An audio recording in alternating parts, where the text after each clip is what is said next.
the thread of tracking this individual was sort of lost in the commotion of all of the other communications that could have been, or maybe was sort of separate from the communications channels that were happening? Senator, I can only speak to the Secret Service Sure.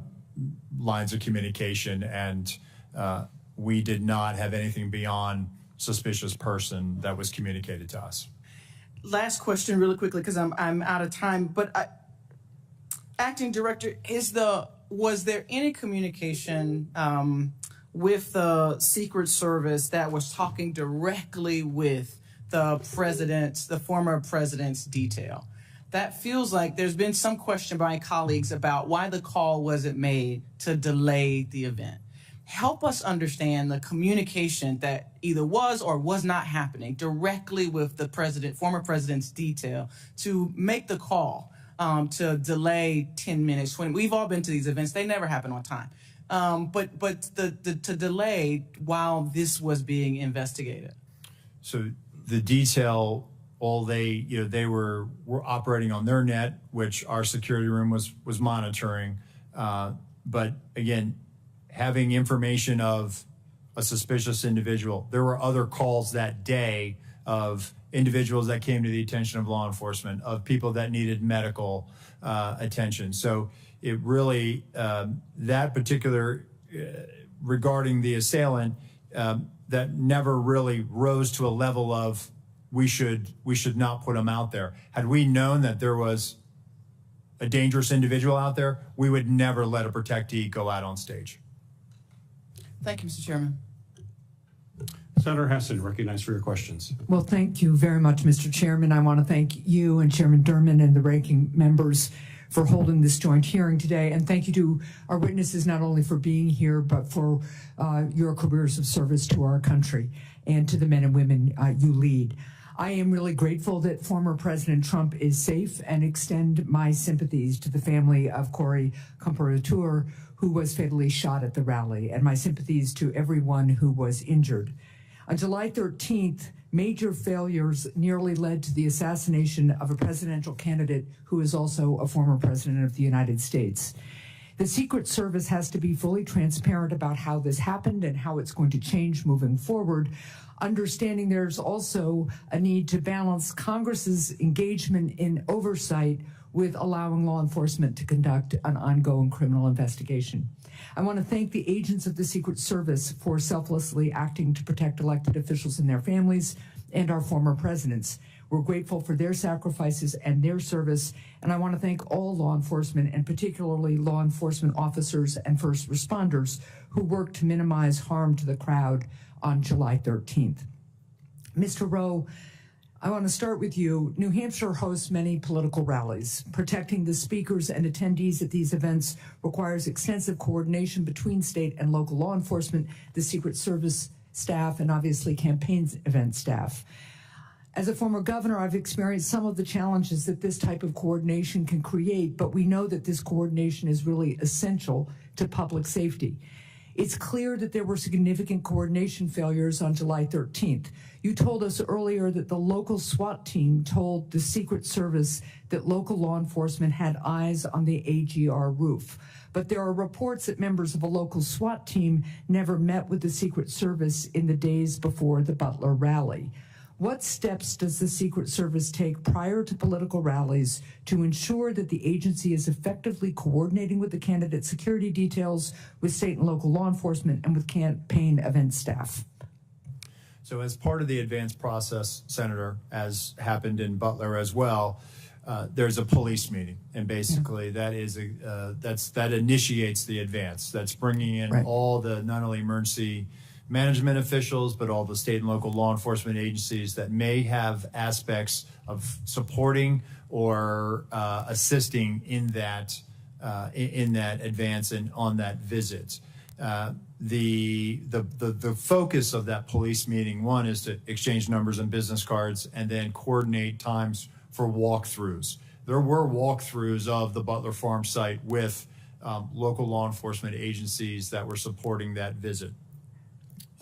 And that was directly as a result of having that police meeting to begin the process of figuring out, dividing up the labor areas of responsibility. So what you're telling me is that at that meeting, the Secret Service, the first meeting led to the walkthrough that the Secret Service does with local law enforcement, and that at least some members or directors of the local SWAT team would have been part of that process?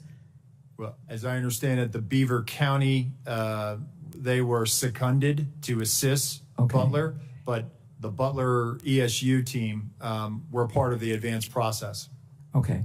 How many agents did the Secret Service provide to plan and secure this event, and how many people from state and local law enforcement agencies supported the security of this event? So in totality, between law enforcement, state and local, and federal, there were 155 personnel at the Butler Farm site that day.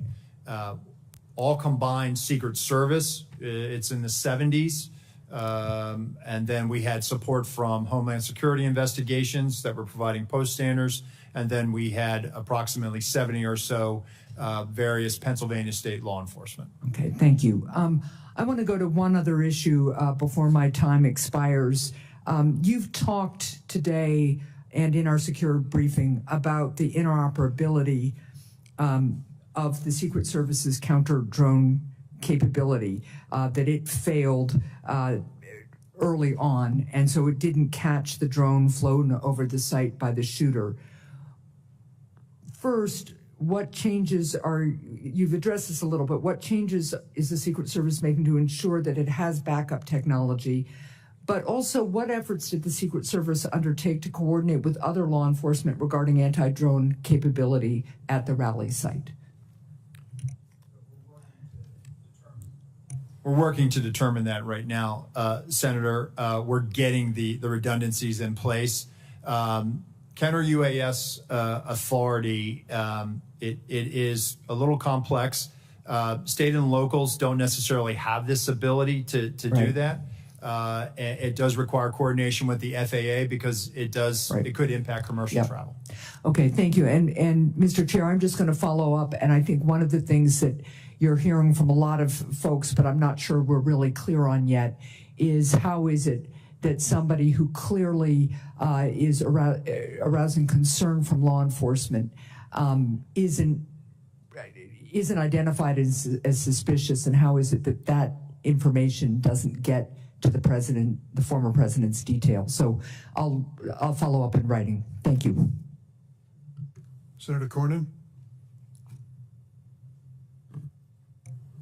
Thank you, Mr. Chairman. Director Rowe, can you explain why the shooter's drone worked?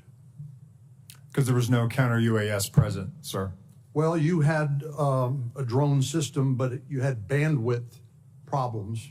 The bandwidth apparently was adequate for the shooter's drone, but not for the Secret Service. Can you explain that? I have no explanation for it, sir. We also know that in a military context, electronic warfare or jamming capabilities are commonly used on the battlefield. Does the Secret Service have jamming capabilities or drones? We have drones, sir, and when it comes to, I have to be very careful about how I answer this one in an open forum. What I can tell you is that we have technical security measures, sir, to address, I think, what you're asking me. Well, the question is, can you take down a suspicious drone? Because this can be used not only for surveillance by the shooter, which obviously it was here, but also drones can be weaponized and be used as a threat to the president, or in this case, the President Trump.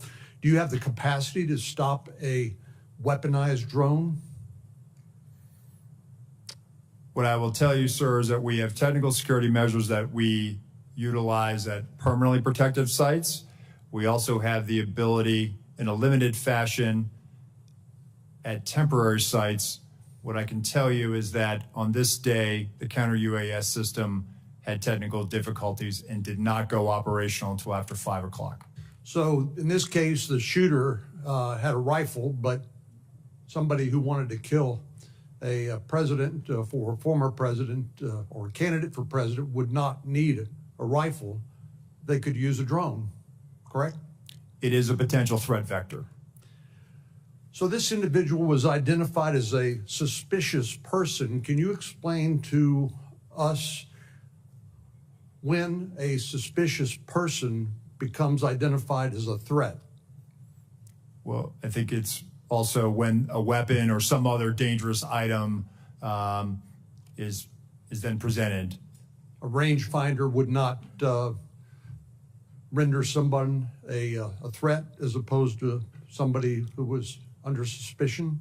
I think the rangefinder is what initially brought him to the attention of local law enforcement. And why would the president be allowed to take to the stage while a suspicious person had been identified and before the Secret Service or local law enforcement were able to investigate the circumstances? So at that time, Senator, suspicion had not risen to the level of threat or imminent harm. Well, you didn't, ultimately, that suspicious person did become a threat. Do you think if the president had been asked not to take the stage and during the time it took to investigate, to eliminate that suspicion, that wouldn't that have been the appropriate way to deal with it? Senator, it certainly is one way to do it. This is a challenge for law enforcement in general, is that being able to, you identify somebody that comes to your attention and you're trying to determine what are their intentions. This is a challenge for law enforcement. The individual came to the attention for suspicion. He's on the outer perimeter adjacent to the secured site. Law enforcement is circulating for him. But again, without additional information, at that point, we're not rising to the level yet where perhaps we should pull him off or delay him. And I'm just suggesting that maybe, just maybe,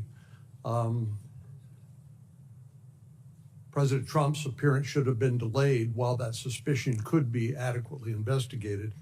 But I've always thought of the Secret Service as the best of the best when it comes to their willingness to put themselves in harm's way to protect the life of their person they are detailed to. And I think you described the very rigorous process by which people are screened. And I think you mentioned the 2% standard. People who are interested in serving, only a very small fraction of those individuals are actually accepted in the Secret Service because of the high standards that your agency has. But explain to me why the Secret Service, being an elite law enforcement agency, would delegate to local law enforcement or others who did not meet that same 2% standard. In other words, isn't that something that Secret Service should have covered as opposed to delegating it to local law enforcement? So, Senator, again, this is where I went back to earlier when I said it was a failure to challenge our assumptions. We assumed that the state and locals had it. By no means do I want to diminish the commitment, and I'm sure you agree. State and local law enforcement do their jobs every day and protect the communities that you represent. No doubt about it. So I think what we made an assumption that there was going to be uniform presence out there, that there would be sufficient eyes to cover that there was going to be counter sniper teams in the AGR building. And I can assure you that we're not going to make that mistake again. Moving forward, I've directed our Office of Protective Operations that when our counter snipers are up, their counter snipers are up and they're on the roof as well. And we do this all the time with our colleagues in the New York City Police Department when we cover the United Nations General Assembly. And so that is our TTP moving forward. Director Rowe, I would just submit to you that those assumptions can be lethal.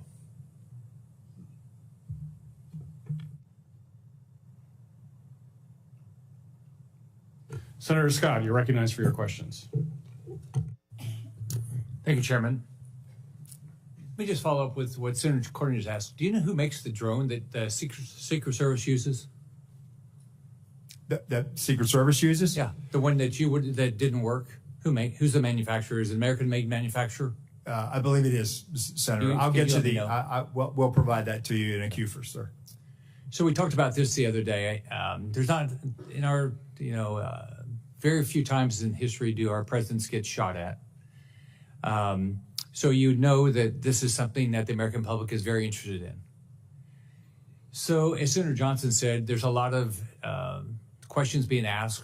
I was at church Sunday and 3 people came up to me and asked me if there was a second shooter. So there's all this information that's not, you guys are not responding to. When I was governor of Florida, I had 2 mass shootings. I had the Pulse nightclub shooting. I had the Marjorie Stoneman Douglas shooting, and we did 2 or 3 times a day, local, state, and federal law enforcement, FBI, everybody involved. We answered questions. What I asked you the other day is, why aren't you doing that? What you've allowed, what both of you have allowed, you've allowed the public to ask, assume the negative. And so, which I don't get. I think you should have been doing, and I think you guys should have been doing all along, at least once a day press conferences. I think that you've got to tell the public what's going on. Having a hearing is really nice, but how often are we going to do this? I mean, you're clearly not going to do it here for another month and a half.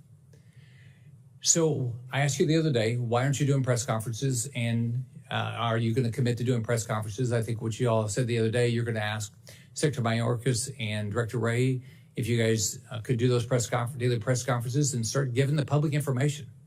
And what's the answer? So, Senator, that's why, one, I'm here today. I'm here today to provide information and answer those questions. And we are moving towards doing more frequent releases of information, and we are willing to do that press conference. And once we get through this hearing today, we are going to, in all likelihood, do one this week. Okay, so what's the commitment to the public that you're going to do press conference? I mean, are you going to, it's what, 17 days? The information, we are sitting 17 days into this, and I'm getting asked questions that I can't believe are true, but the public believes it's true. So what you all are doing is you're ruining your reputation, impact the integrity of the federal government. It makes no sense to me. So are you going to commit to, are you going to do it once a month? And the FBI, the same thing, not just you. What did Director Ray say? Did he say you couldn't do it?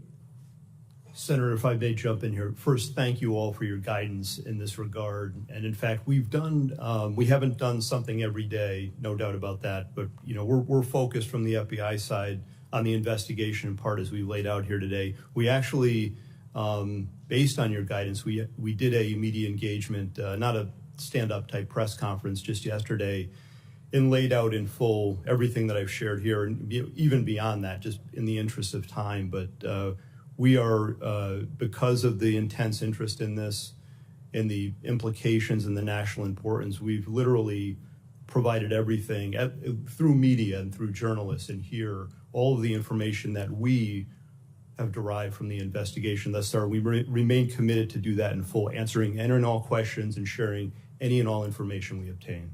Do you guys realize the value of going in front of the press and answering all their questions?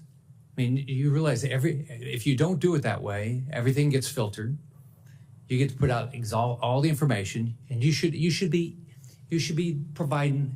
You should be every day say, this is what we know now. This is like Senator Johnson put together a timeline. You should have put together a timeline.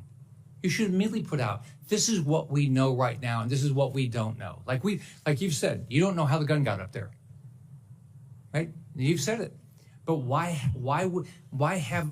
That should have been out all along. Say, we're looking at it. It doesn't make any sense. We've done this. We've done this. We've done this. If you do, I just don't get it. Why what you're doing? You're ruining. I've said this about the FBI. The people that work at the FBI, people who work at Secret Service, they're great people. You're a black hole. You lose the support of the American public because people don't believe you're being direct with them. So I completely disagree with your approach. I just want to finish. I've got like everybody else. I said I did a letter July 18th. I haven't gotten any answers yet. I want to put it into the record, and I'd love to get the answers to this because this is what the public is asking for. They want more information. They want to know what happened, who's going to be held accountable, and how we're going to make sure this never happens again. Thank you. Without objection, it'll be entered in the record.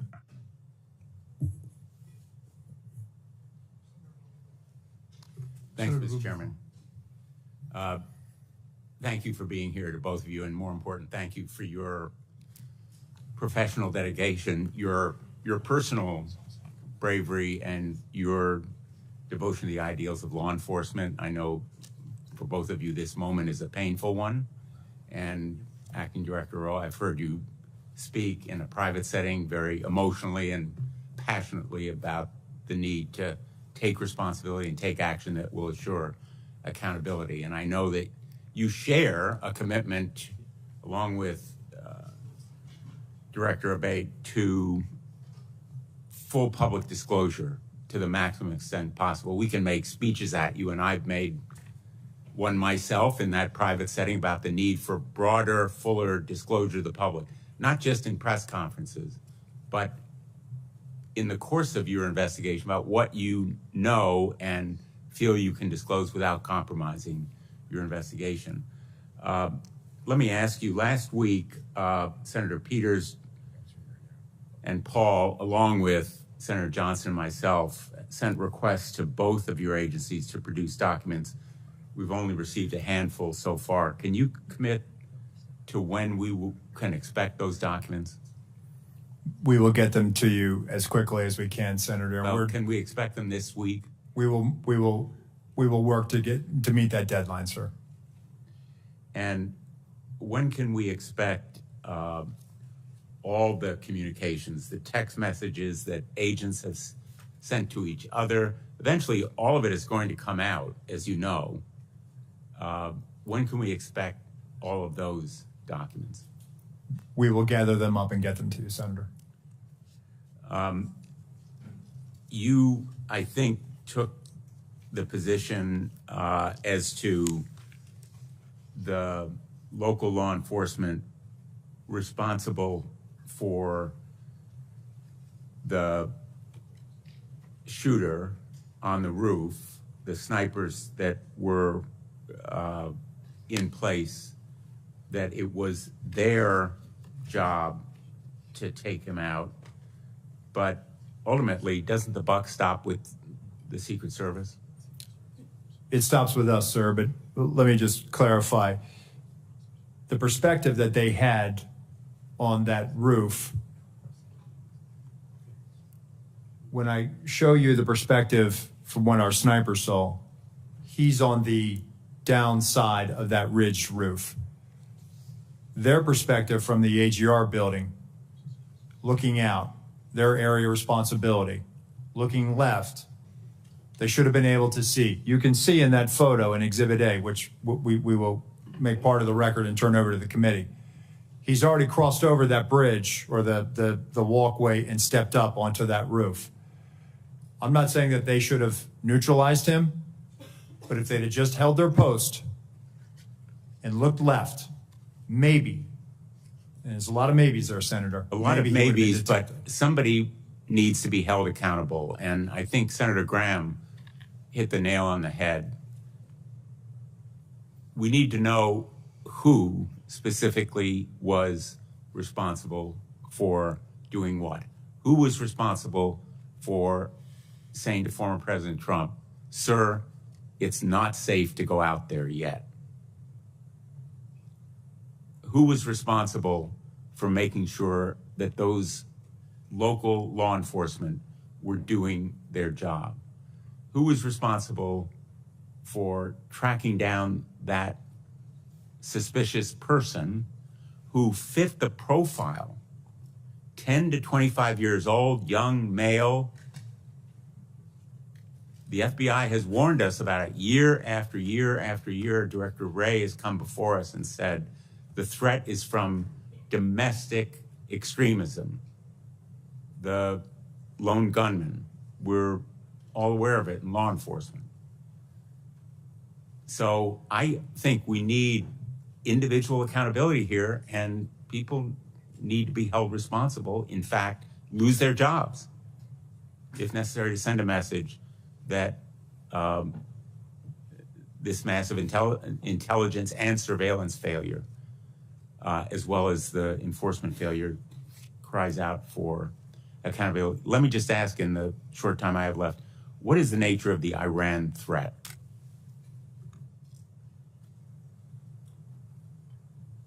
I'm sorry, Senator, could you repeat the question? What is the nature of the Iran threat, the threat to former President Trump that has been mentioned?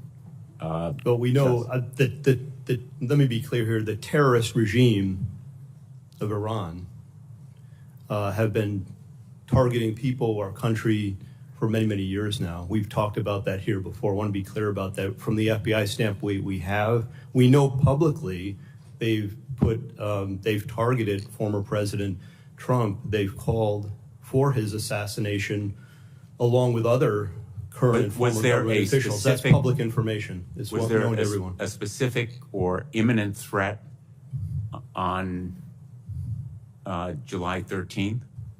We have no information that there are any co-conspirators or that foreign or domestic, including Iran, related to this. But we're not, I want to be clear, we have no evidence of that. We're not ruling anything out. We're looking into all possibilities and leaving our minds open to that. Was that on the minds of the Secret Service on July 13th, that there might be some threat from Iran? So we, as Deputy Director Abate just said, we're aware of the public sentiment and statements of the government of Iran to do harm to Donald J. Trump, and we use a threat-based model.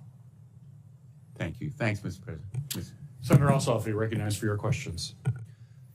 Thank you, Mr. Chairman, and thank you both for your testimony today and for your service. Mr. Rowe, I want to begin discussing Secret Service staffing and the extent to which HSI or other personnel are augmenting or backfilling inadequate Secret Service capacity generally and on the day of the assassination attempt. To what extent are HSI personnel, for example, filling close protection roles that would normally or optimally be filled by Secret Service personnel? So thank you, Senator, for that question. So as we have done, even back when we were with Treasury, we enlist during campaign years the assistance of other law enforcement agencies in that department. So when we were in Treasury, we used ATF, we used IRSCI. When we transferred over to the Department of Homeland Security, we have brought that practice with us. So going into a campaign year or during a national special security event like the United Nations General Assembly, we will enter into a memorandum of assistance for the campaign with HSI. HSI will provide post standers, essentially federal agents, law enforcement, to be able to help secure a site. When it comes to close protection, the only time that we will utilize them is during a United Nations General Assembly, where they may be utilized to protect a low-level head of state or provide security at a hotel in New York City where those protectees are staying. So on the day in question, all of the former president's close protection detail were full-time Secret Service personnel? They were, and they were assigned to the Donald Trump detail. Okay. Interoperability with other federal and state and local law enforcement agencies, specifically on communications. What have you determined to date played a role in failures to swiftly communicate between agencies the suspicion or identification of a threat? Well, I think there was a delay in reporting, not having that real time. So as they were closing in on him, as information is known, as Be more specific when who were closing in on him. as local law enforcement were closing in on him, as he's seen scurrying across the roof, right? That information, and we're getting to the bottom of that. We're working on trying to figure out what was the delay. Why didn't we hear that coming out of the unified command? So based on the information I have right now, what I can tell you, Senator, is that apparently not having that real-time information is what really hindered us in being able to understand more than it was just the locals working an issue at the 3 o'clock. There was actually a little bit something more urgent than that.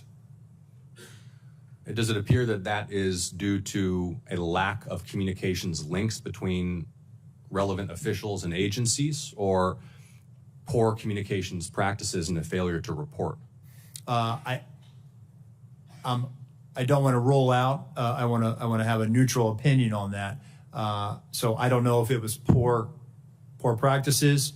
I can tell you that the interoperability, having not being able to have that technical fix, which is a lofty goal to be able to do that, is something that has been a hindrance. But that's why we use a counterpart system. So there, in fact, is not the capability when an intergovernmental, interagency team is deployed to secure a site like this and to mount, if necessary, a quick reaction. There is not currently the capability for example, state law enforcement, SWAT personnel, or local law enforcement officers to communicate directly with Secret Service officers on site? So technically you could do it, but it would take a long time to get it done. And for a 1 day or an 8-hour operation, it requires a lot. And it would be months of planning, of knowing that we are going to go to this particular jurisdiction and that we're going to need your frequencies, the keys, and we're going to need to load you into our radios, and you're going to be needed to load it into ours, and vice versa. Right. Well, this presents potentially, I think, an opportunity for the Homeland Security Committee. I mean, not just in an executive protection context, but any complex incident response, any counterterrorism, any natural disaster context. The inability swiftly to link personnel from disparate jurisdictions at the local, state, and federal level is a vulnerability for the nation, is it not? I would think, and based on my experience, being able to talk to other agencies in real time certainly would assist in that response. Mr. Chairman, do I have time for one more question? No. Yes. Thank you. I know others have touched on this. One of the things that's been most baffling to the public has been the failure to fully secure this structure, which even to a layperson's uninformed eye is clearly presents as a site from which an attack on the former president of this event could be mounted. And it had particular characteristics that made it even more of potential value to an attacker. Just walk us through one more time. Is there not an established doctrine or practice or checklist by which such sites are assessed for threat and determine whether or not to be within or without of the security perimeter? So, Senator, controlling high ground is something that is a must for us whenever we go into a location. Yeah. Well, I know we're all eager for more information on why that task was not completed in this case. Thank you for your testimony. Thank you, Senator Ossoff. Senator Lee. Why was President Trump allowed to take the stage at 6:02 p.m., exactly 17 minutes after multiple suspicious person reports were provided, complete with photos and information suggesting that the assailant had a rangefinder, something that ordinary people don't use in this kind of circumstance? Senator, again, it was suspicion, not weapon, or there was never communication of that there was an individual with a gun or threat or other bad intentions. How many suspicious person reports did you receive that day? I'll get back to you on the exact number, but there were other individuals that came to the attention of law enforcement that day. Would President Biden ever be allowed on stage under similar circumstances with an unresolved set of multiple suspicious person reports provided, including indicating that there was a rangefinder involved?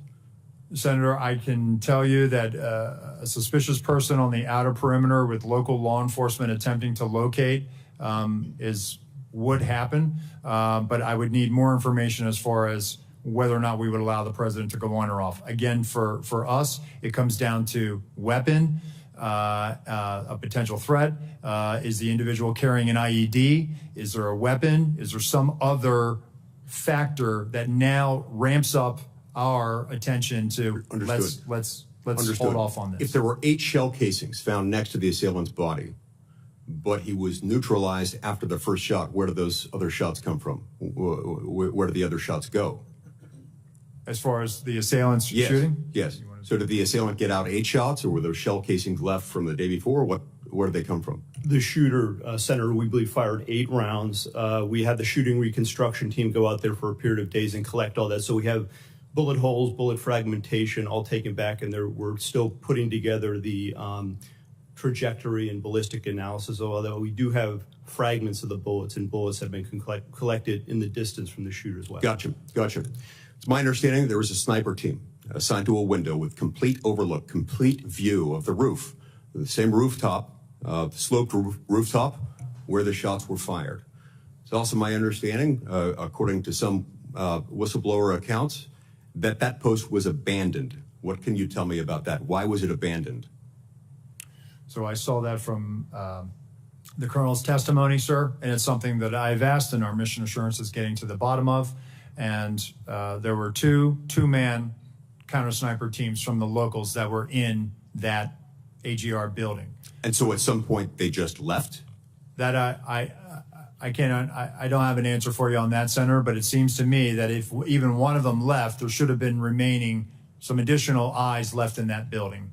Yeah, that seems like something that maybe should be one of the very first questions you address. I'm actually surprised that you don't know that already, and I'd ask that you submit to us in writing what you learn as soon as you learn it. Will you commit to that? Yes, sir. What can you tell me about, let me just state this way. Multiple requests were made by Trump's protective detail and by Trump's campaign team to the Secret Service for additional resources. I'm told that those were denied. And as I recall, the Secret Service spokesperson initially denied that such requests were made and denied. Why not tell the truth from the outset? What were they trying to do there? So, Senator, I don't think there was any intention to mislead. Seems like a pretty material fact, doesn't it? I saw that report. Go ahead, Senator. Will you commit to me that you will submit to us in writing what requests were made, by whom, and to whom, and when they were denied? I will, sir. Okay. Look, at the end of the day, we're looking at a situation in which, at a minimum, people knew that this guy had a gun at least 2 minutes before the shooting happened. I want to know what you can tell me about what happened during that final 2-minute period where a whole bunch of people in the crowd saw and were shouting, "He's got a gun." During that 2-minute period, perhaps at the beginning of it, the local police started to climb the rooftop, and there was at least 30 seconds after which local police were able to personally observe the shooter with a gun, had the gun pointed at him. What happened during that time period, and why on earth was President Trump not removed from the stage at that moment? So again, Senator, the reason why President Trump was not removed was, again, we did not have anything more than locals working an issue at the 3 o'clock. Wasn't determined as to whether or not it was the same individual or not, and there was no report of the same individual as what? The same suspicious individual. Right, but we've left the category of suspicious individual at that point. You've got a guy with a gun on a rooftop 136 yards away from the stage. You know that he's got a gun at that point. What happened during that time period that did not result in President Trump, his protective detail, being notified of that and him immediately being removed from the situation? Senator, what I will say, and then I'll turn it over to Deputy Director Abate. No information regarding a weapon on the roof was ever passed to our personnel. How is that even possible? Do you want to comment to that? Senator, again, I believe that information, and this is probably something my colleague can expound on, information that was in law enforcement, local law enforcement channels, but did not cross over and make it to Secret Service awareness. Senator, just to clarify the timeline, so the individual was first seen by law enforcement on the roof at about 6:08. We're still working to perfect the timeline based on the radio comms and all that. It wasn't until at 6:11:03 seconds, the officer saw him and called out his arm. That was the first sighting where he had the rifle on the roof, and then he. And that was relayed to the Secret Service Command Center at that My point. understanding is no, Secret Service, it was not relayed to them. It's a narrower time frame, though. It's probably about maybe up to half a minute between the time he's seen with the rifle and when the shots are fired. But there's still time. At that point, if there were an open channel of communication in which they were able to tell him, he's got a gun, take him out. You could still take President Trump off the stage. You could have him duck. You could have the shooter neutralized. Do you not have a channel of communication by which they can say gun, take him out? So again, Senator, that information stayed in local channels and did not make it over to Secret Did they not Service. consider that relevant? Who You're is saying they, that the sir? state, you're saying that the local police didn't consider that relevant enough to pass along to the Secret Service?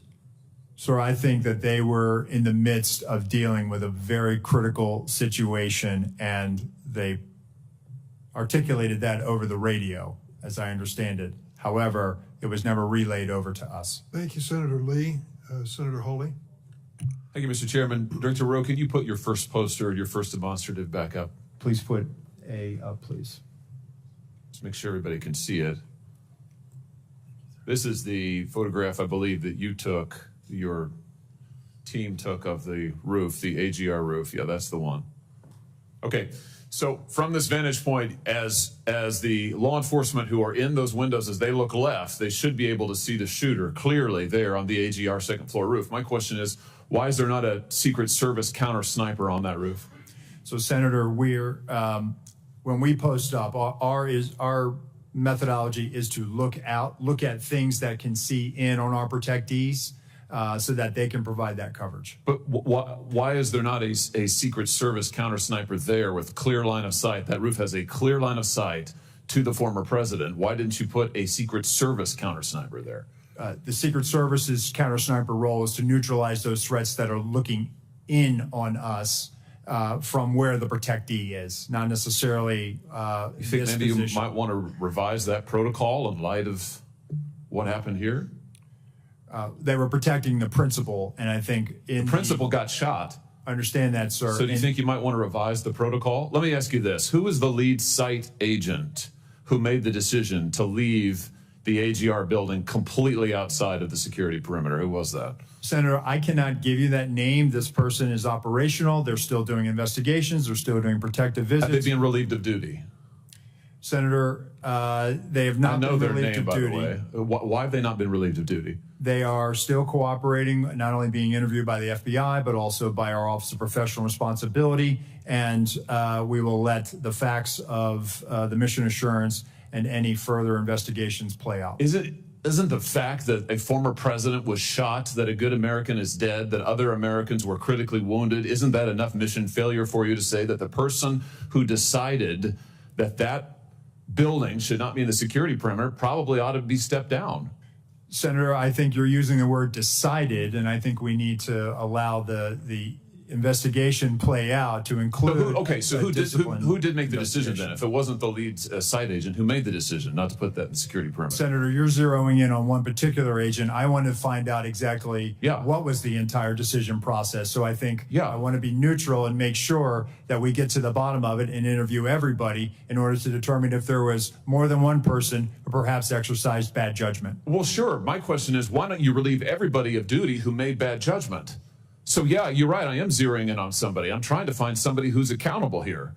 And you're telling me that the person who made the decision not to include this in the perimeter has not been relieved of duty. What about the person who's in charge of the interoperability of radio frequencies between local law enforcement and Secret Service? Has that person been relieved of duty? No, Senator, because interoperability is a challenge, is a greater challenge than just one person. On that day, we had a counterpart system. It failed spectacularly. As the person who made the decision to send Donald Trump onto stage knowing that you had a security situation, has that person been relieved of duty? No, sir, they haven't. Has the person who decided not to pull the former president off of stage when you knew that, in your words, the locals were working a serious security situation, has that person been relieved of duty? No, sir. Again, I refer you back to my original answer that we are investigating this through a mission assurance.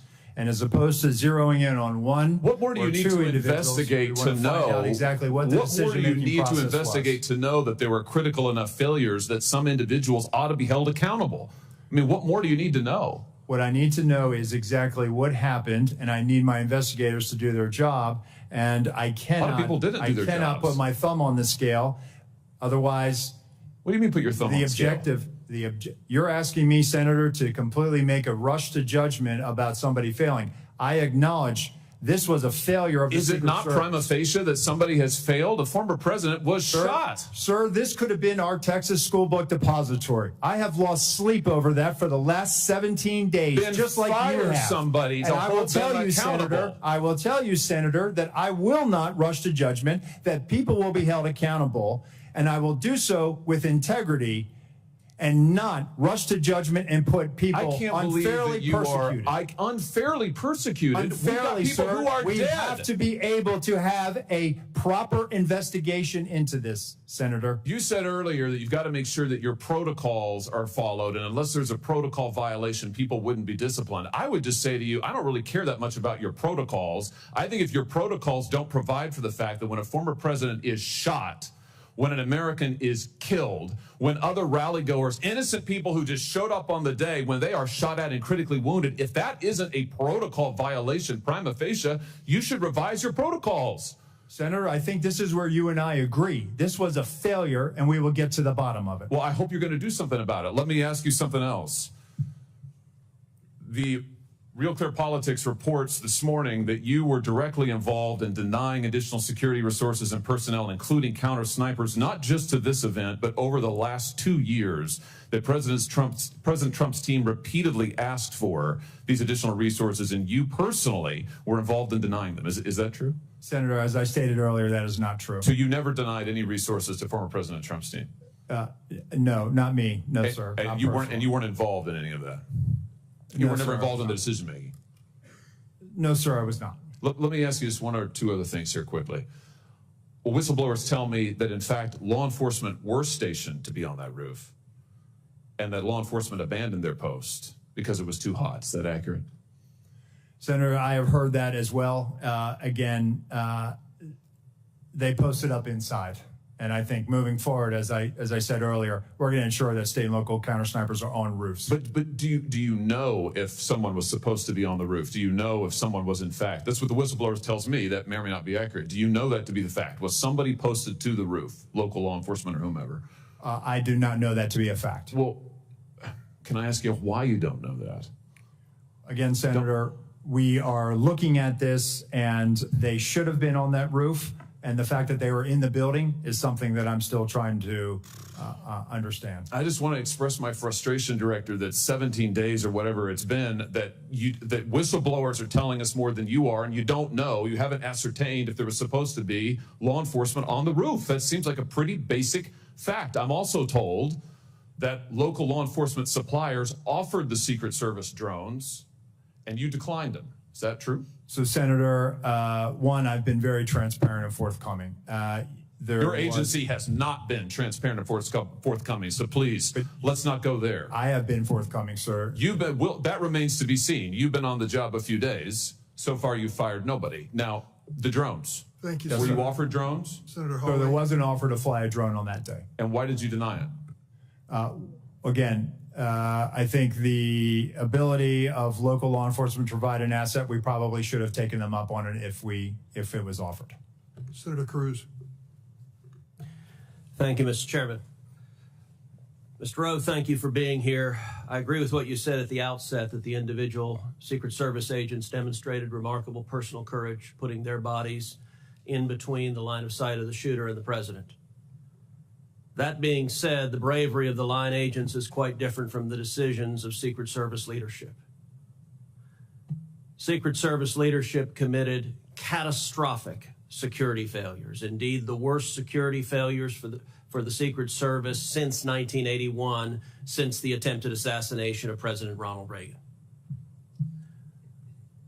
It is incumbent upon this committee to determine why those security failures happened. Just after the shooting, Secret Service put out an official statement from your spokesperson that says there's an untrue assertion that a member of the former president's team requested additional security resources and that those were rebuffed. This is absolutely false. In fact, we added protective resources and technology and capabilities as part of the increased campaign travel tempo. Was this tweet accurate? With respect to Butler, Pennsylvania, it is accurate, sir. It is accurate that the Trump team had not asked for additional security and had not been rebuffed. If you're talking about Butler, Pennsylvania, all assets requested were approved. If you're talking about the media reporting of assets requested, there were times when assets were unavailable and not able to be filled, and those gaps were staffed with state and local law enforcement tactical assets. So I'm reading from the Washington Post, July 20th, 2024. Secret Service said to have denied requests for more security at Trump events. The opening paragraph, top officials of the U.S. Secret Service repeatedly denied requests for additional resources and personnel sought by Donald Trump's security detail in the 2 years leading up to his attempted assassination, according to 4 people familiar with the requests. Is that right, that repeatedly the Trump detail asked for more resources and repeatedly Secret Service leadership turned that down? That is not accurate, Senator.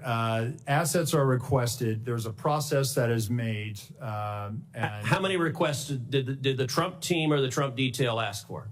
I can get you that number in a queue. You don't know now. So I can speak to the ones that reported in the Washington Post, and we can go through them if you like. But you don't know how many requests there were.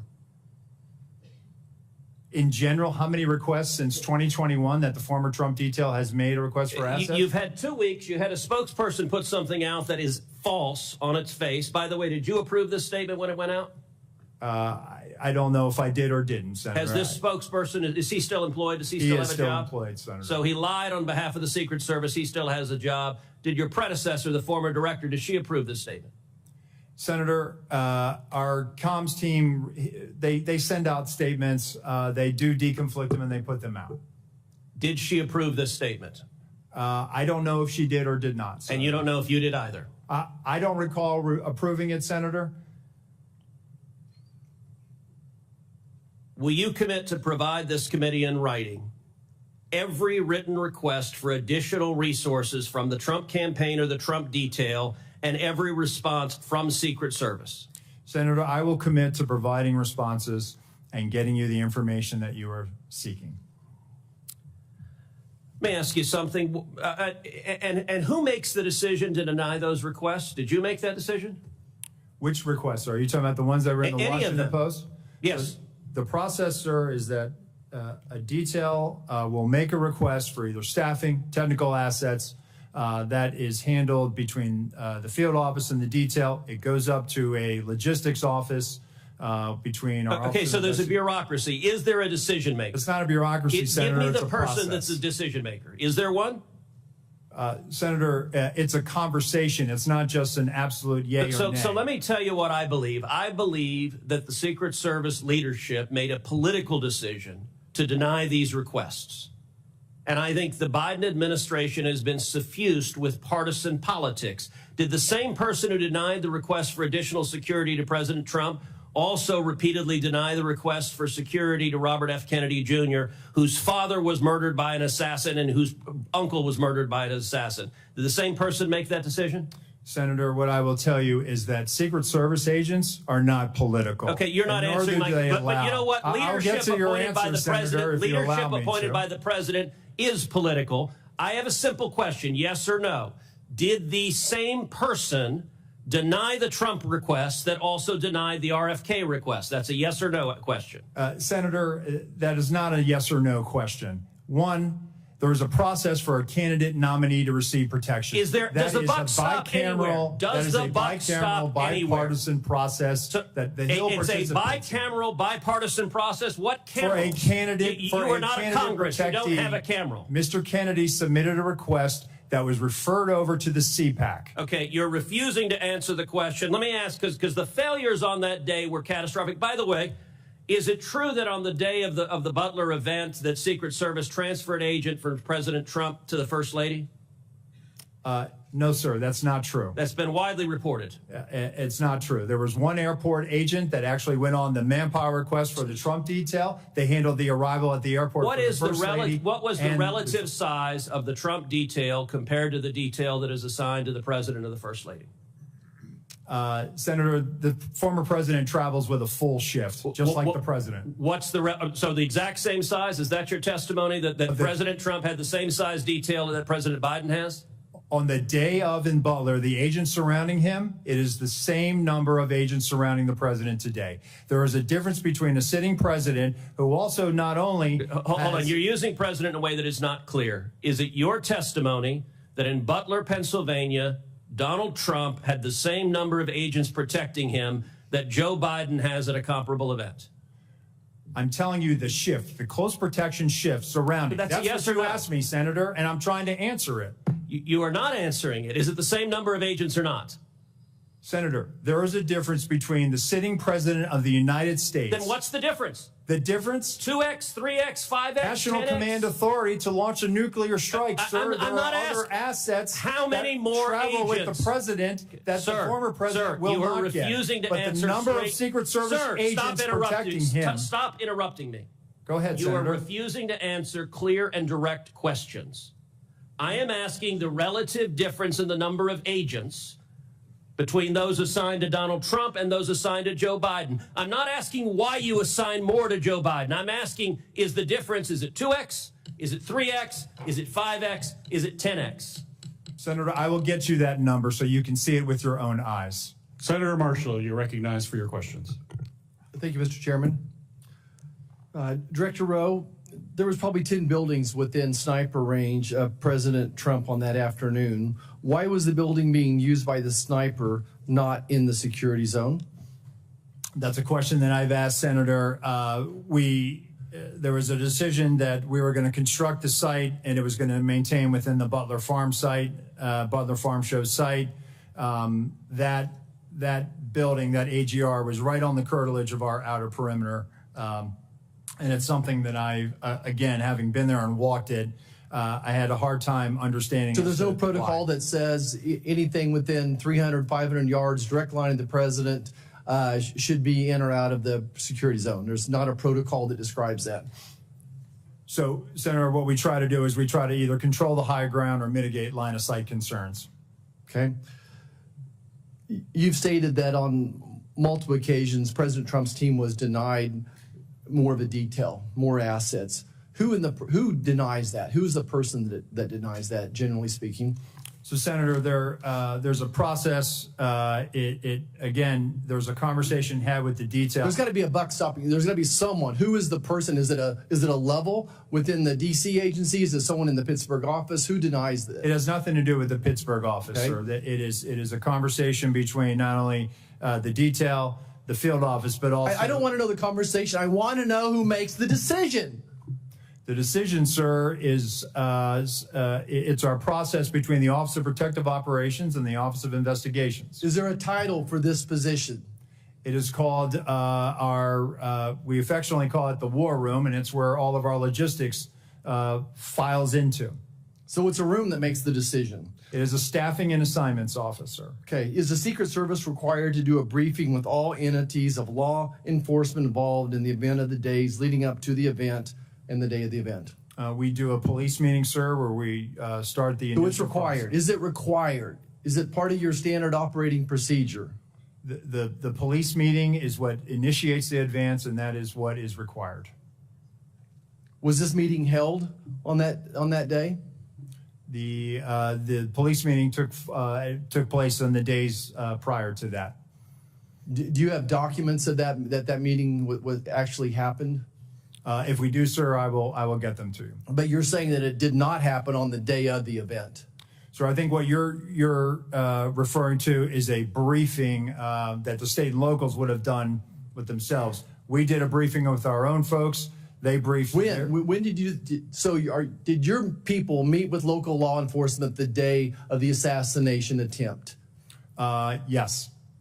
Okay, and you realize that the local law enforcement says no, that meeting never happened, and that's why we need to get these people in to talk to us, and this is why the FBI needs to be speaking up sooner than later and say that meeting did or didn't happen. Surely there's some type of documentation of that meeting one way or the other. Is there documentation of that meeting? So, Senator, I can tell you that our what you're referring to is the counter sniper team seconded to Butler ESU. our personnel met with the team lead from Butler ESU, and they discussed areas of concern, areas of responsibility, and that did in fact happen at the site on that day. Director, I think you would agree with me that there were multiple individual and institutional failures the day of this assassination attempt. You have a $3 billion budget. You're still 2,000 employees short. And in 2022, the Secret Service had a 48% departure rate. That tells me you either have a cultural problem or just gross incompetence. Which one is it? So, Senator, I would challenge that 48% departure rate. Let me get you some statistics that we have. It is not 48%. But go back to the multiple failures that we saw on an individual basis as long as systemic. I think it proves that there's either incompetence or some type of a cultural problem within the SS. So, Senator, I know you're not calling our workforce incompetent, and I know we do not have a cultural problem. If anything, we are dedicated to making sure that we don't have mission failure. And let me get you the hiring numbers that we have, because I think you will actually see that, no, we've actually done very well fairly recently with trying to make sure that we have the numbers that we need. Of course, we need more people. Everybody does. But let me get you those numbers, and I think let your own eyes Would you see. also disagree with me when it's reported that almost 50% of the rank and file officers don't trust leadership within the Secret Service? Senator, I think it's the right of every worker to talk bad about their boss. Thank you. I yield back. Senator Hirono, you're recognized for your questions. Thank you, Mr. Chairman. Clearly, there is a lot that the Secret Service has to answer for in this stunning security failure. But I do want to follow up on Mr. Abate's testimony that an online profile of the shooter may have been found, and you said it contains anti-Semitic and anti-immigrant postings. Can you elaborate? Have you found anything further in the shooter's profile? Senator, this was just discovered, as I mentioned, and it's being closely analyzed right now. We need to verify that it is, in fact, that it belonged to the now deceased shooter and that he made these comments. So that's why I felt it important in the interest of transparency to share that here, but add the caveat that we still have a lot of work to do, which we're working on quickly to determine that. It's of importance, I think, because if it is, in fact, the shooter that posted these comments, it's the first real indication where he's expressing what are described as extremist views and talking about political violence. I take it that once you determine that it was, in fact, the shooter who posted these kinds of comments, that you will let the public know as well as this committee? Absolutely, Senator. I think, in fact, it is very important that many of the perpetrators of mass shootings, et cetera, have these kinds of postings online that are very anti-immigrant, anti-Semitic, anti-everything. And it is really important as we determine the kind of profile for many of these shooters that we understand how critical it is that we are careful, how critically important it is that people are careful about what they're posting online, the misinformation, disinformation, everything else along those lines. This is for Mr. Abate once again. What kind of firearm, what kind of weapon did Crooks use in the assassination attempt? This was an AR-15 style rifle manufactured by a company named Panther Arms. And once again, many of the persons involved in these kinds of mass shootings use this particular kind of weapon. We know from similar hearings that the Judiciary Committee has had that we are a nation awash in guns. In your view, shouldn't we be doing more to prevent the easy accessibility of these kinds of firearms in our country? Senator, we're focused on collecting the facts here, and I'm not going to comment on something like that. Well, I know that that there is a hesitancy to ask about firearms and all of that, and I should think that as a law enforcement person that you probably have some opinions along those lines, but you don't want to articulate what to many people in our country. there's a causal factor here, the easy accessibility of guns. And I want to ask that question because I think it's important that the American people understand that, you know, we are a nation that is awash in guns, and we have more mass shootings than any other country, and yet we have been unable to pass the kind of laws that prevent these kinds of firearms to be easily available, that we have not done enough to promote gun safety in our country.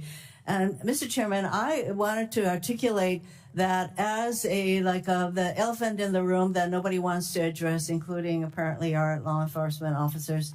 I am disappointed in that, but obviously we have a work to do to create a much safer environment and to prevent persons who have these kinds of ideological perspectives and who are, I would say, who have these kinds of profiles to have such easy accessibility to the kind of firearms that can cause mass death and destruction. Thank you, Mr. Chairman. Senator Langford, recognized for your question. Chairman, thank you. Thank you to both of you for the testimony today. Director Rowe, future Vice President J.D. Vance was in my state this past week in Oklahoma City. I talked with some of the Secret Service folks that are there. They're doing a terrific job. I got a chance to be able to thank them personally for the tasks they're doing, and I know the Oklahoma folks in Secret Service, and they're very dedicated, incredibly sharp people on that team. So I know this is a challenge to all Secret Service. This is something every Secret Service agent wakes up every single day and wants to avoid. So please continue to be able to pass on our gratitude for the work they do every single day and for what's happening out there. I appreciate that. Mr. Bate, I want to ask you about some of the interviews that have happened. Y'all have done more than 400 interviews at this point. For the counter sniper team that was local law enforcement that was on the second floor overlooking that rooftop, have they been interviewed at this point? Yes, Senator, I believe that each of them have been interviewed. Do you know offhand if they were at their post at that time, able to look across that? They were at that post at sometimes, do we know they were at that post at 6:08 to 6:11? My understanding, and I want to be fair, I have not read the reports directly, but I've been briefed on some of it. They were at times during the time frame we're talking about here on post within the AGR building. And I do believe, but I would want to confirm this at some point, one or more did venture out in an effort to locate and isolate the. We understand from the timeline that they were also looking for this individual that was suspicious, that they had left that post to be able to try to look for him on the ground at different points to try to be able to see if they could get a different perspective. What we're trying to figure out is during that time period that he actually climbed on the roof, assembled a firearm or took a firearm with him or picked one up, whatever it might have been there, that they were able to actually see him if they were able to look left, as has been acknowledged in the photos that are up there. Senator, I don't know the exact timing and the movements of each officer that was out there, but what I would derive from it is they were all focused on locating this shooter, right, the suspicious person at the time. And then, as we've all seen, the one officer attempted to get on the roof directly. There were efforts going on in those final minutes, right, on the video to try to get to this person. We've got one officer being boosted up by another officer, yes, to look up on the roof because people on the ground had said there's someone up there and they have a gun that's crawling on that roof. And so they climbed up to be able to see it. He turned around with a rifle. He came down. And then at that point, he gets on the local radio that he has and says there's someone on the roof with a gun. Is that correct? Yes, Senator, I believe that that's accurate. So what's the rest of the radio communication? We've heard that first call in. We know it's about 30 seconds from the time he called in till the actual first shot rang out. What else was discussed on the radio during that 30-second time period? Senator, we have the radio communications. The local radio communications were recorded and captured, and we do have that as part of the investigation. The key points to me, that local officer communicating that he sees the individuals, he's armed, that's at about 6:11 and some seconds, I think it's 3 seconds, and then he identifies it as a long gun at about 6:11 and 11 seconds. And the shots, which all happen quickly together, I believe happen within probably 30 seconds. So we're talking about over the radio because there's a command center there yes, where all radios, including the local, as they're all being listened to try to be able to review. There's a statement that has the word gun in it that's coming out across that radio. We only know that first communication. We don't know what came back and forth on that. We'd like to get transcripts of that conversation that was done in local law enforcement. But coming into that command center, There's also the word gun coming through one of the radio frequencies. I would think that would be communicated pretty quickly to everybody across the spectrum. 30 seconds is not long, but that's an NFL play plus a huddle plus the next play. I mean, that's quite a bit of time still to be able to respond. When Secret Service moved to be able to protect the president once the first shots were fired, within 2 seconds, they're gathered around him. So trying to be able to figure out where the word gun got lost in radio communication here and what else was said. Certainly we will share the communications with you and the committees, Senator. I will note just from my notes, there was effort within those minutes and seconds once the gun was announced. There's other communications where the local police are talking about deploying a QRF and responding, and that they've got the building surrounded. So it's not an avoid. I don't want to give you the misimpression. Right, I understand, but typically I would assume for Secret Service, if they hear over the radio over something gun, they're moving to be able to protect the detailee, the person they're protecting at that point, the protectee, that they're moving pretty quickly at that point if that's what's actually coming out. And so that's what I'm trying to be able to figure out, how that didn't get communicated out to the people that were directly in front of the former president at that point. And the last question I'd have, I only have a second left, is just, was there any overhead drone? We've talked about counter drone, but any visibility that Secret Service had to be able to see the field and all the operation in their own ability?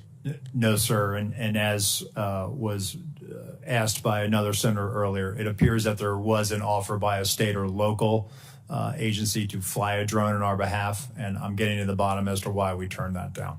Okay, thank you. Senator Kennedy, you're recognized for your questions. Thank you, Mr. Chairman. Mr. Abate, am I saying your name right? Yes, Senator, thank you. You are the Deputy Director of the FBI, is that correct? Yes, Senator. Is there any doubt in your mind or in the collective mind of the FBI that President Trump was shot in the ear by a bullet fired by the assassin crooks? Senator, there is absolutely no doubt in the FBI's mind whether former President Trump was hit with a bullet and wounded in the ear. No doubt, there never has been. Okay. I've been part of this investigation since the very beginning, and that has never been raised. You're sure? Yes. It wasn't a space laser. No. It wasn't a murder hornet. Absolutely not. It wasn't Sasquatch. No, Senator. It was a bullet. It was a bullet, Senator. 100%. Fired by crooks. Yes, sir. That hit President Trump in the ear and almost killed him. 100%, Senator. Okay, glad we cleared that up. I don't want to get off the subject here. Did the FBI just settle 2 lawsuits, one wholly, one in part, in which the FBI agreed to give Peter Strzok $1.2 million and Ms. Lisa Page $800,000? It's my understanding, Senator, that the Department of Justice was involved in that, not the FBI. The FBI had nothing to do with it? There may have been consultation with our general counsel's office, but... Does the FBI have to sign off on it? I don't know the answer to that. I don't believe so, but I would want to confirm that. I would like you to, this would be the same Lisa Page who said to Mr. Strzok, quote, "Trump's not ever going to become president, right? Right?" To which Mr. Strzok said, quote, no, he won't. We will stop it." That's the Peter Strzok and Lisa Page I'm talking about. I need to know if the FBI signed off on this lawsuit. We will get that answer for you, Senator. And then I need to know who signed off on it. Did you sign off on it? I absolutely did not and would never sign off on something Did Chris like that. Wray sign off on it, the settlement? I don't believe he did. Okay. Did you don't know what? Nor do I think he would have. You need to let me know who signed off on this, if anyone at the FBI. So it was Merrick Garland who agreed to do this, is that right? Senator, I do not know. Well, hell, who somebody signed had off to on that. agree to it. I've settled a lawsuit before. The client's got to agree to it. You're the client. Understood. I'm gonna direct in to the Department of Justice to answer those questions. Get me that information if you would. Mr. Rowe, help me understand this. The assassin Crooks fired his first shot, as I understand it, at 6:12 p.m. He was about 150 yards away. It's been reported that the snipers, the government snipers, saw him on the roof 20 minutes before. Not 2 minutes, 20 minutes before. Is that correct? Senator, that's first time I'm hearing this. That is not correct based on the information I have right now, sir. Well, when did the FBI snipers see him on the roof? Just Secret Service sniper, sir. I mean, I'm sorry, you're right. That's Secret an insult, Service sir. sniper. No, I'm just kidding. I understand. I apologize. When did the Secret Service snipers, one of whom ultimately shot the assassin Crooks, first see him on that roof? So, sir, immediately upon the shots being fired, our snipers. I know that, but when did they first see him? You got a guy lying on a roof. Yeah.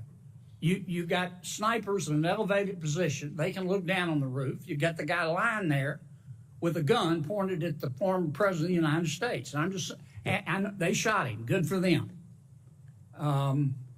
He's now dead as Woodrow Wilson, and that's a good thing. I'm sorry.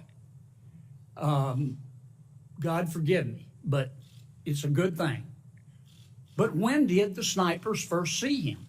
As soon as he presented himself as a target and a threat to the president, sir. And when was that? He fires initially a volley. I believe it was 3 shots. No, he fired at 6:12 p.m. Yes, sir. Okay, that's the first shot. So within 15.5 seconds of the first shot, he's here's what neutralized. people are asking. Yes, sir. He was up. Crooks was up there. The snipers at some point saw him. Yes, sir. Our snipers, because they killed him. Yes, sir. When did they first see him? It has been reported repeatedly that the snipers first saw him 20 minutes before. That's more than a quarter in an NFL football game. Yes, sir. You don't know the answer? So I do know the answer, sir. I'm telling you that. What is the answer? No, When they did not see him. They only They never saw saw him. No, sir. Well, They did not. how could they not see the guy? How could they not see him? They're in an elevated position. They're checking rooftops. They're looking around. Yes, There's sir. 2 government snipers. How could they not see him? There he was, big as Dallas, lying there with a gun pointed at the president. How could they not see him? I believe he was obscured by that roof, sir. He did not pop up. The roof is flat with ridges. He's below the line where they would have seen him, sir. There is he did have concealment. I'm not going to say it's cover. He did have concealment, and then ultimately gets into firing position and fires. And within 15.5 seconds of his first shot, he's neutralized. All right, I've gone way over. You gentlemen need to answer these questions. Mr. Deputy Director, get me that information about those lawsuits. Senator Rosen, you recognize for your questions. Thank you, Chair Peters, and Ranking Member Paul for holding this important hearing on the attempted assassination of former President Trump. I am grateful for everyone's service and dedication. However, it's critical that this committee get to the bottom of what happened that day so that we can prevent any future catastrophic security failures and ensure that nothing like this happens again. And so, Director Rowe, given that the event took place in a rural area, we've talked a lot about connectivity issues.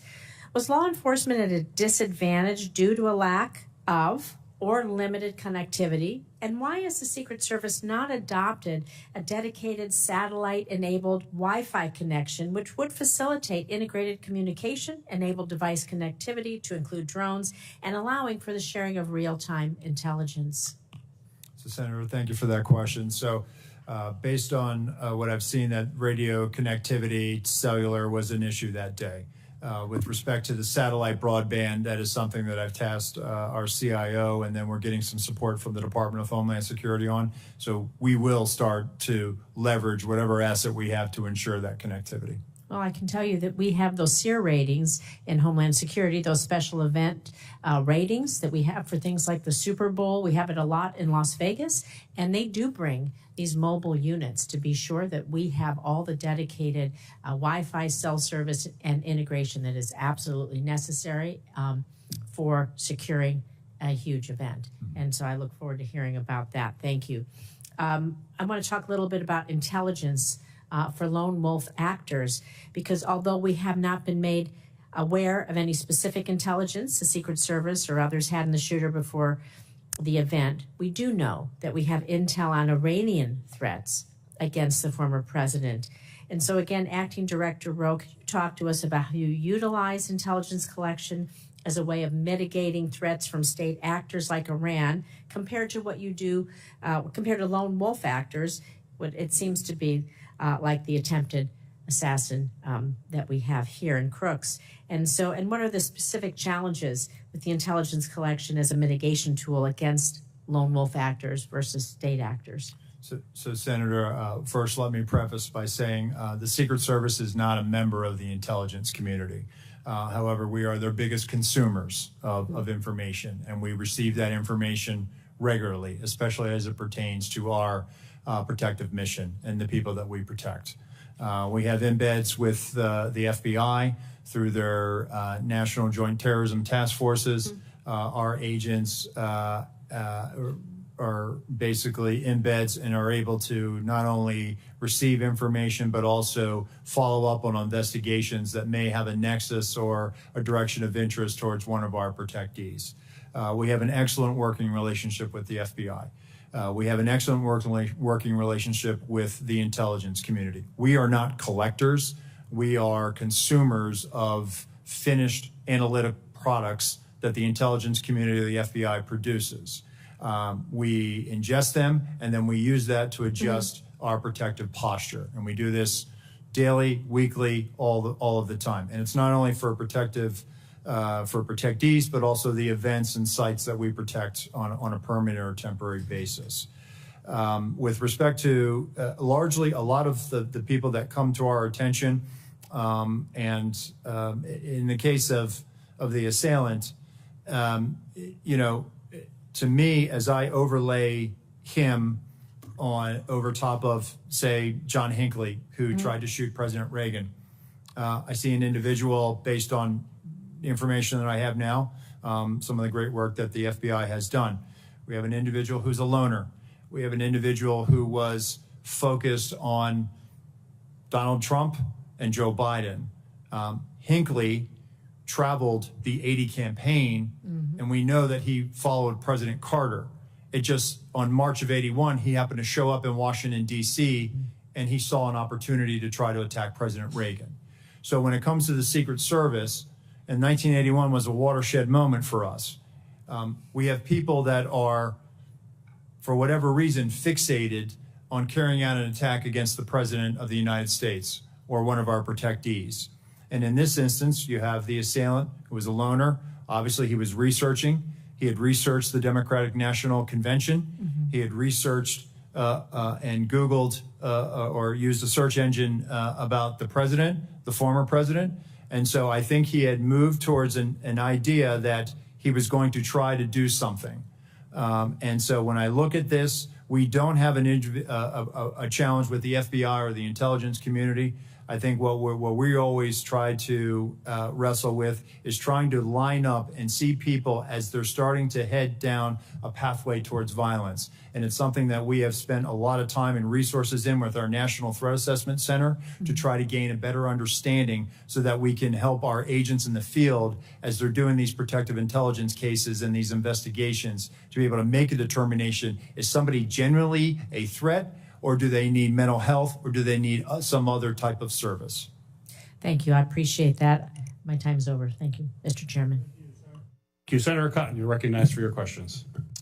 At the outset, I want to express as many members have, as President Trump did, the admiration and respect for the bravery and skill of the officers who were on site that day, Secret Service officers, as well as all the local law enforcement. As it happened, my 9-year-old son was watching with me that afternoon, and it's hard to get him to turn away from it.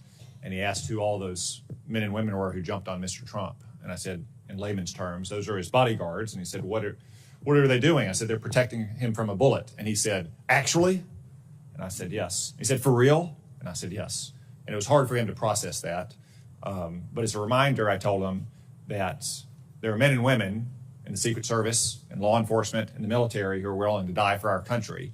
And it's an important lesson, I think, that everyone should take away from this, that you had very brave men and women on the ground there who were doing their job to protect this country, to protect a former president and a nominee for president, as they do every day for so many other protectees. Obviously, there were failures in the planning and preparation for this event. Mr. Rowe, we've heard that the shooter had a golf rangefinder. Was that not on the list of prohibited items at an event like this? Currently, it is not on the list of prohibitive items, but we're going to make that change, Senator. John Kennedy can't get into an LSU football game with a flask. Yeah, I can. Well, he probably can, but he's not supposed to. It just seems like common sense that you don't need a laser rangefinder at an event like this. And it feels like that a lot of that was just the lack of common sense being exercised. Are officers not empowered on the front line to use common sense to say, like, if a guy has a laser rangefinder, he should be detained or at least stopped, and that's why he's carrying it around. If you have a building like this that's not secure from 150 meters away, someone, even the front line, lowest level, most junior officer should be able to kind of like send up the red flag immediately and say, like, we need to halt everything right now and figure out what the hell is going on. I mean, do officers not feel empowered to use that kind of common sense? I would hope they would, Senator. I can tell you from our uniform division officers that run our magnetometer screening, they do a tremendous job. And even though something may or may not be on the prohibitive items list, they are well trained and they do exercise that good common sense. And you want this important message. Okay, I want every one of your officers all around the country to hear that their acting director wants them to exercise common sense. It doesn't have to be policy or protocol or procedure. They should exercise common sense. Thank you for that. So it was reported right before Ms. Cheadle's hearing last week that, in fact, President Trump's detail had requested more resources and those had been denied. She said that she did not deny those resources. You testified this morning that you did not either. So who did? I mean, the Secret Service is not the post office. It's not this vast bureaucracy. Right. Like, I'm not surprised to hear that you knew the counter sniper. It's a small agency and you have a lot of career officers. Like, surely you've gotten to the bottom by now on whose desk this request landed and who denied it. So, Senator, sometimes when they make a request, they may not have the asset available. For example, there may be, instead of the detail may say, hey, we want 15 magnetometers. What we'll look at it based on what the event size. We'll say, hey, listen, we're going to send 10 based on our protocols of screening so many. We have a flow rate of how many people we can put through. When it comes to a counter sniper or something like that, because I know that's been the subject of some media reporting where they have requested counter snipers. We do have a finite number of counter snipers. And so what we try to do is if we cannot fill that asset, and that's where we'll say, hey, we can't fill this assignment. However, through the field office, they will use local law enforcement resources. And so in those situations, for example, in the one that has been the subject of a lot of reporting with Pickens, South Carolina, they in fact did use local assets to be able to do that. And there were 3 counter sniper teams. One of them was formerly with the Secret Service Uniform Division. And so they actually used the same practices that we use. So it's not that there was a drop in the capability. They actually use the best practices that we would use. So the asset may be denied by Secret Service between the war room and that conversation with the detail in the field, but that doesn't equate to a vulnerability or a gap. Okay, one final question about the Iran threat. As you know, Iran made credible threats against several former Trump administration officials, many of whom still have government provided security details to this day. Ms. Cheadle removed Secret Service protection from Robert O'Brien last year. Were you involved in that decision? So, Senator, he was a memorandum protectee, meaning that the president authorized protection for him. We do not weigh in on who gets protection. Why? So you're still protecting some others. I won't reveal their names. You are still protecting others, and other personal security offices in the federal government are protecting others. Other officials don't reveal their names. Like who made the decision that Robert O'Brien no longer needed a security detail, despite Iran's ongoing credible threats? So I can tell you, sir, it wasn't the Secret Service. We don't factor into that decision. Can you take a look at why that happened now that you're in charge, and consider the possibility that he might still need that protection, given all of his counterparts in the Trump administration still have protection? I will do so, Senator.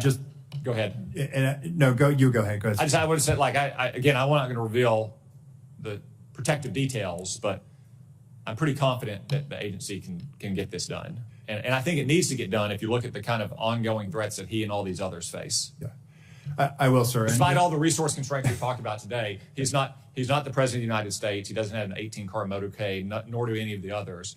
I think he needs that protective detail. And now that you're in charge, I'm asking you to take a new look at that, and also talk to your supervisors inside the department about whether you can spare just that small, limited amount of resources, okay? Senator Welch, you're recognized for your question. I will, sir. Thank you very much. You know, there's, first of all, thank you both for the tremendous work you do and for all the folks behind you and under you. So thank you for that. I kind of want to follow up a little bit on Senator Cotton. You know, there's three issues that have been raised. One is the selection of who gets protection, and you've addressed that just now. The other is whether it's a budget issue, which I don't necessarily think it is.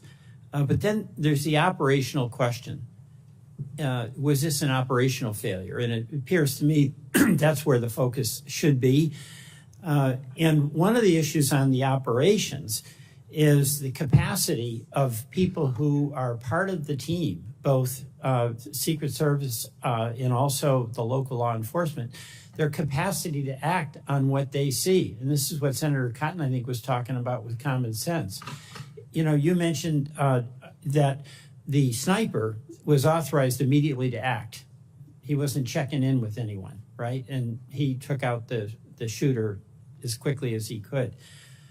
But according to the timeline, you had local law enforcement captured 2 photographs of the shooter at 5:10. At 5:32, local law enforcement officers spot a suspicious person who turned out to be the shooter with a phone and a rangefinder. At 5:46, the alert was so significant that snipers text photo of the shooter from where he was initially spotted to the USS lead sniper. I mean, how is it that where you had these experienced law enforcement people who understood the gravity of the responsibility of protecting the presidential candidate, the former president, none of these actionable observations resulted in action? I'll direct that first to you, Deputy Director Abate. Thank you, Senator. From the FBI standpoint, we're simply collecting the facts. We've interviewed most of the officers. Now we'll end up interviewing all of them. Okay, well, good. I was Assistant Director or Acting Director Rowe. So on that, Senator, I think there was a sense of this guy is standing out, and that's why he came to the attention of local law enforcement. No, I get that. That's my point. Right. He did stand out. Correct. But nothing happened. Well, I mean, there were alerts, but there was like, you've got somebody suspicious. Why didn't somebody go interact with the suspicious person, like right away? And they were attempting to locate him. I can't answer that question as to why, if they took a picture of him and they thought he was unusual, suspicious, not acting normal, why there wasn't. And I think, again, there was probably an assumption on the part of that officer that took that picture that, oh, some uniform or somebody will go eventually and walk up to this. Well, see, that's what seems like an operational failure. Somebody else will do it. So is the responsibility of an officer to alert some other officer that they think somebody might be suspicious, or the first officer who sees a suspicious person can take the next step to actually engage that person, or talk to someone very, very close to it and say engage that person. And this guy was wandering around for quite a while. He was. I can't put myself in the mind of that officer. I'm not asking you to do that. I'm asking, this is operationally, how does the process work? Okay, so that is the job of the leaders as opposed to the officers. Are they empowered to act immediately upon the observation of someone who looks very suspicious, particularly when they've got the rangefinder? They were in a place where it really wasn't about seeing the rally. It was, as we see, it was a place where you get a good view of former President Trump. I mean, that is a leadership issue, right? So, Senator, that officer didn't work for me. That was a state and local officer that made that observation, took that picture. I can tell you from the Secret Service perspective, and we do this routinely, is that when people come to our attention, we locate them, we go up, we do a field interview, or we try to do a consensual encounter. That's the operational thing I'm talking about. If you do it within Secret Service, you all are in charge, and you are relying on local law enforcement assets. Those folks, and they did their job here up to a point where they identified this person, passed information along, but nobody acted. The empowerment to that local officer, I would think, has to come, be transmitted through the Secret Service, maybe in the earlier briefings, but, where you say, folks, you see somebody suspicious, you engage that suspicious person. I don't disagree, Senator, and it goes back to my comments at the beginning of the hearing that we need to be very direct to our local law enforcement counterparts so that they understand exactly what their expectations. I yield back. Thank you very much, Mr. Chairman.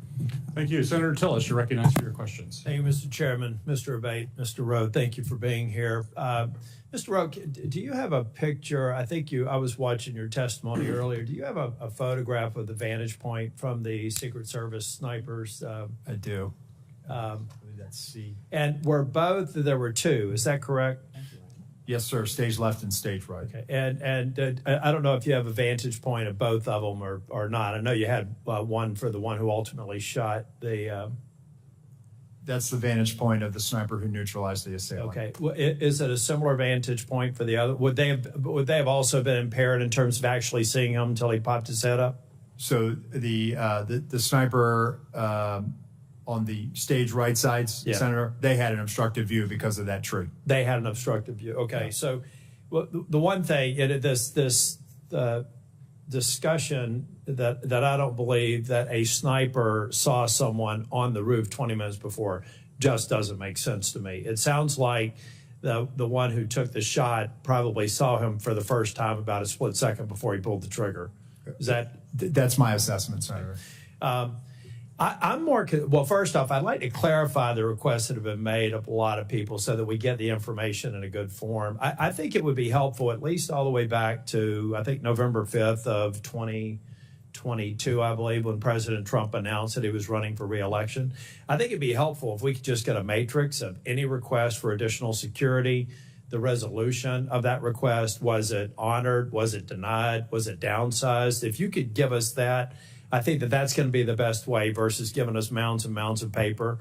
If you can do that, I know you're looking at the same thing. I've heard from you that any subsequent requests for field requests are being honored. I believe that that's true. Is that your testimony? Yes, sir. Okay, thank you.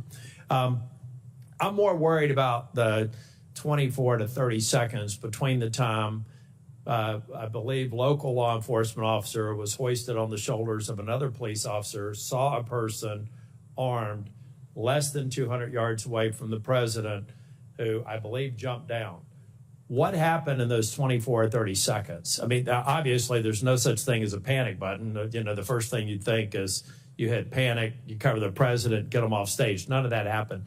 What happened? Is it just, did I hear a text message what actually happened in the 30 seconds where a law enforcement officer knew that a gun was pointed in the direction of the president from a fairly short range? What actually did those folks who did have knowledge of exactly what was happening and could probably infer what was about to happen, what did they do?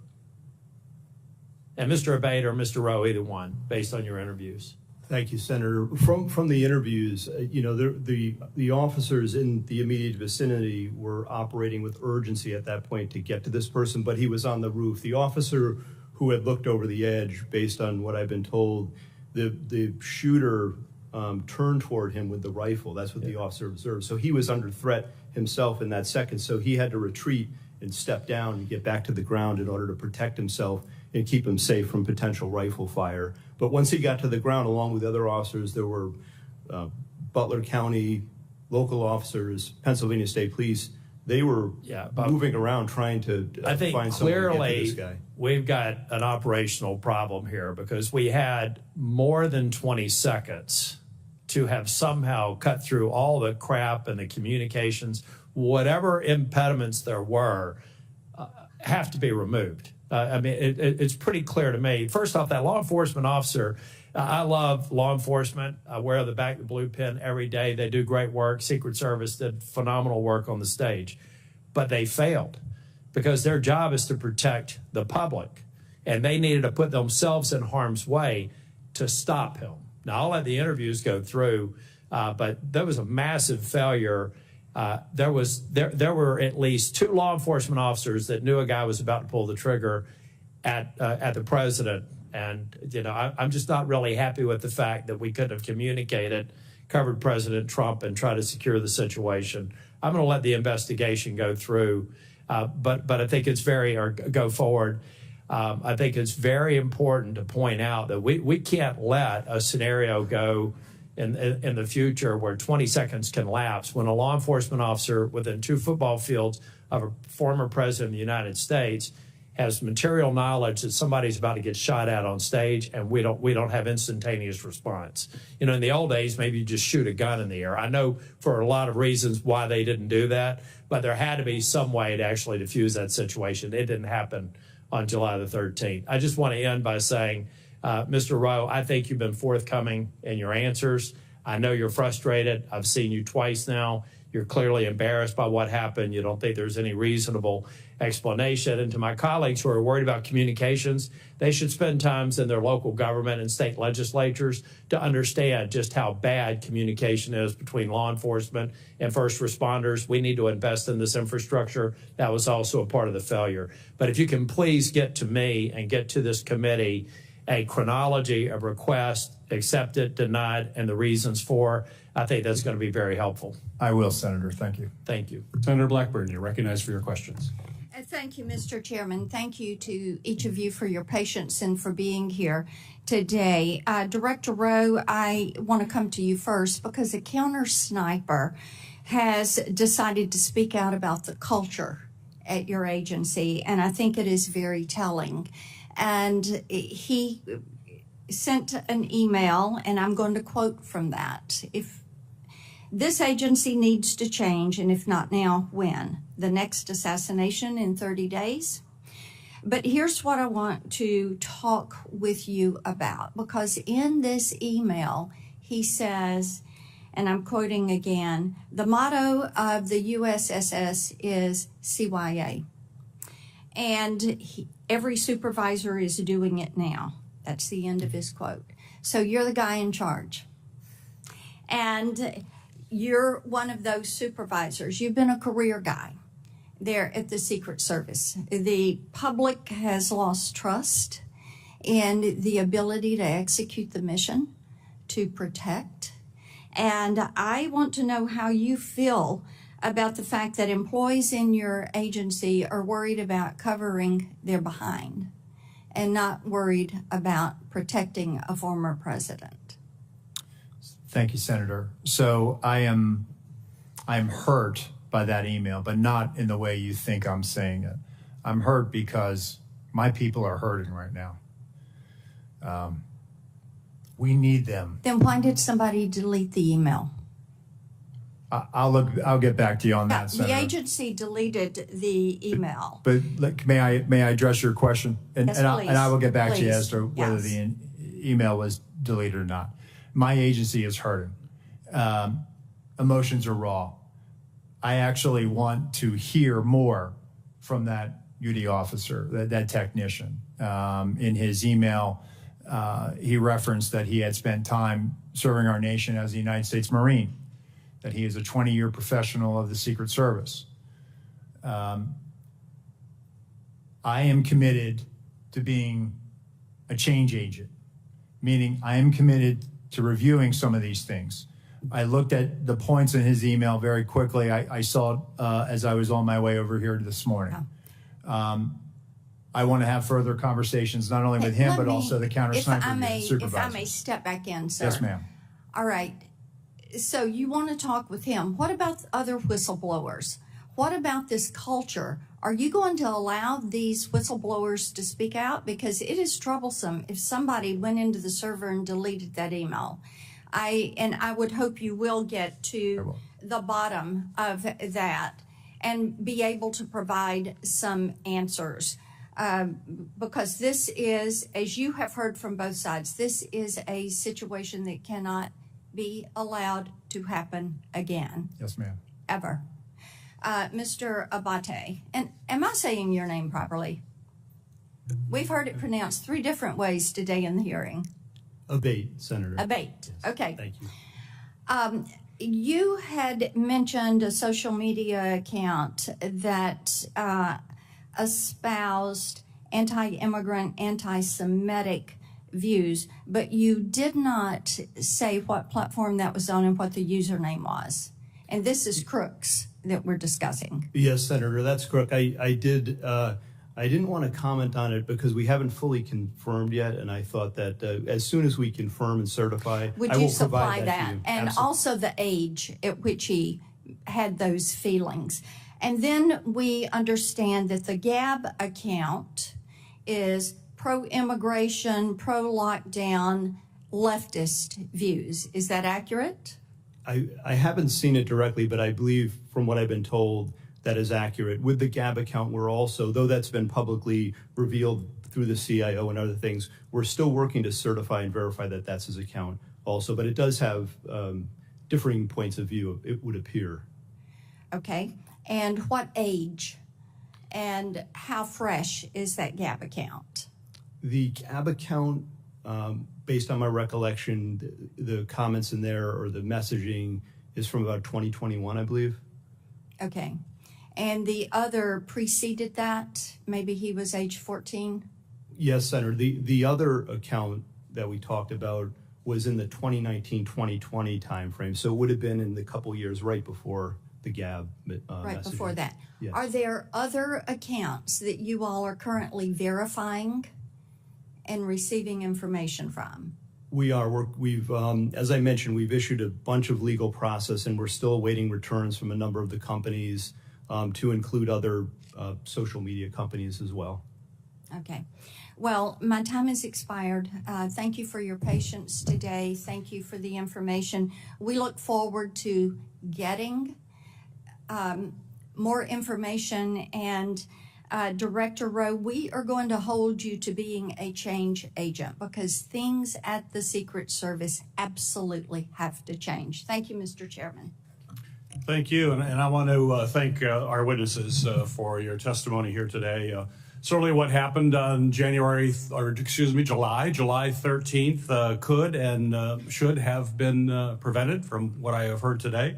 I'm certainly grateful to our witnesses for their candid answers and for helping to provide additional clarity and new information about the circumstances surrounding this attack. Acting Director Rowe, some of what you have said today conflicts with information and accounts that we have received from local law enforcement that we've had the opportunity to talk with. They have been voluntarily and I will say expeditiously cooperating with our bipartisan investigation, which we certainly appreciate. But we now need to speak with Secret Service agents directly, who are directly involved And I would say that you need to make them available as soon as possible. Those interviews can't start weeks from now or months from now. Time is of the essence when memories are fresh and you can get the information that is most important to us. So my question for you as we wrap up this hearing, Director Rowe, will you commit to having those agents available for this committee to interview as soon as possible in a matter of days, not weeks, matter of days? Yes, sir. Great, thank you. Certainly the American people deserve to know what went wrong, and they deserve accountability for those security failures. And as we continue our bipartisan investigation into security failures that day and any underlying systemic issues, we'll continue working to follow the facts, get clear answers, and make important recommendations to ensure that a security failure like this never happens again. The hearing record will remain open for 15 days until 5 p.m. on August 14th, 2024. For the submission of statements and for the questions for the record, this hearing is now adjourned.